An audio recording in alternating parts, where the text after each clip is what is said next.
Perfect evening, everyone. So, today I wanted to share a short message based on a book that I've read in Hebrews chapter 1, verse 3. So, it says that the Son radiates God's own glory and expresses the very character of God, and He sustains everything by the mighty power of His command.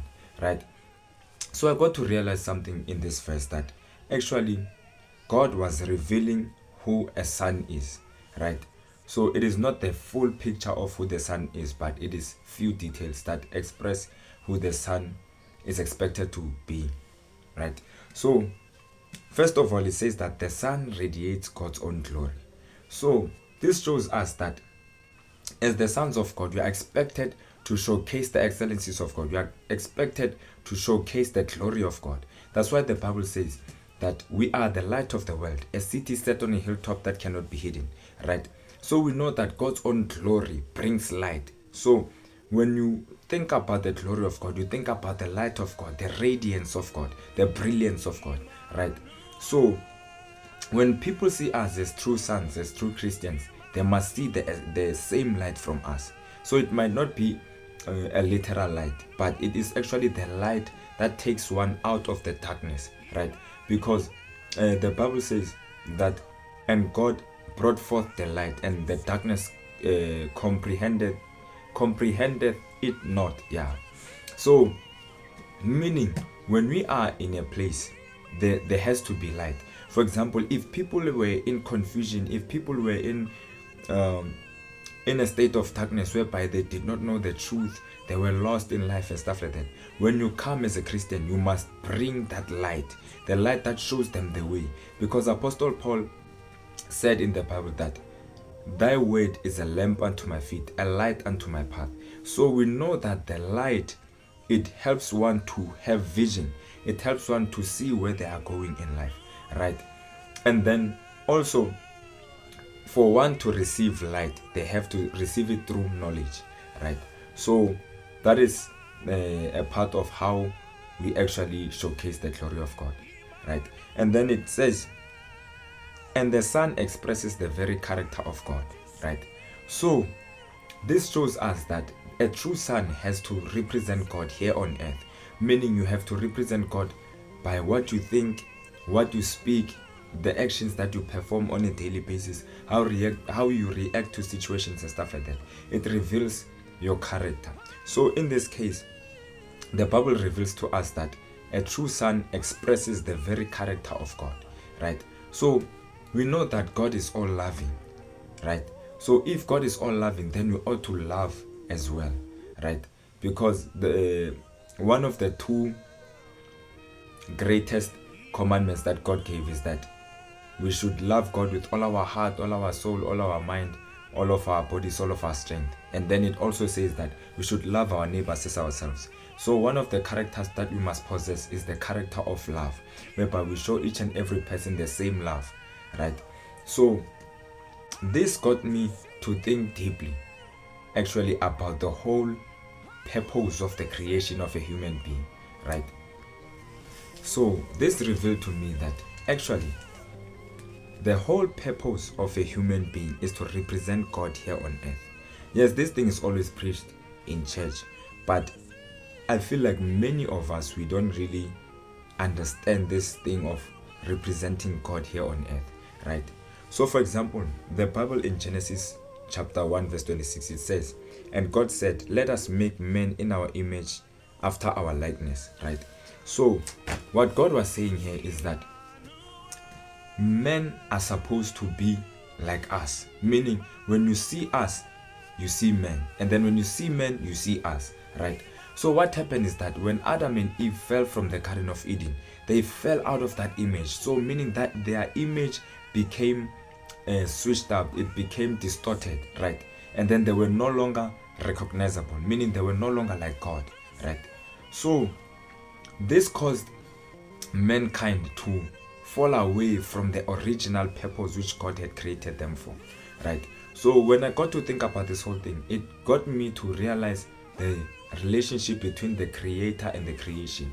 So that is our relationship with God, right? It is one of the relationships that we have with God, whereby He is the creator and then we are the creation, right? So we know that each and every creation has a certain purpose that it must perform. And then once that creation doesn't perform that purpose, it is thrown away to perish or to be wasted away and stuff like that. So for example, when the car was created, it was created so that it can take a person from point A to point B, right? So we know that when you step on the accelerator, the car moves forward, right? When you step on the brake, the car stops. When you turn the steering wheel, the car turns to the direction that you are sending it to, right? So meaning that is its purpose. And then it is meant to drive on the road and not on the water. But as soon as you drive that car into the water or a dam and stuff like that, it will malfunction, or it will stop moving actually. Yeah. And then even the engine will spoil and everything like that. So same way as us, we are the creation of God. So God has created us to represent him here on earth and to serve his will, right?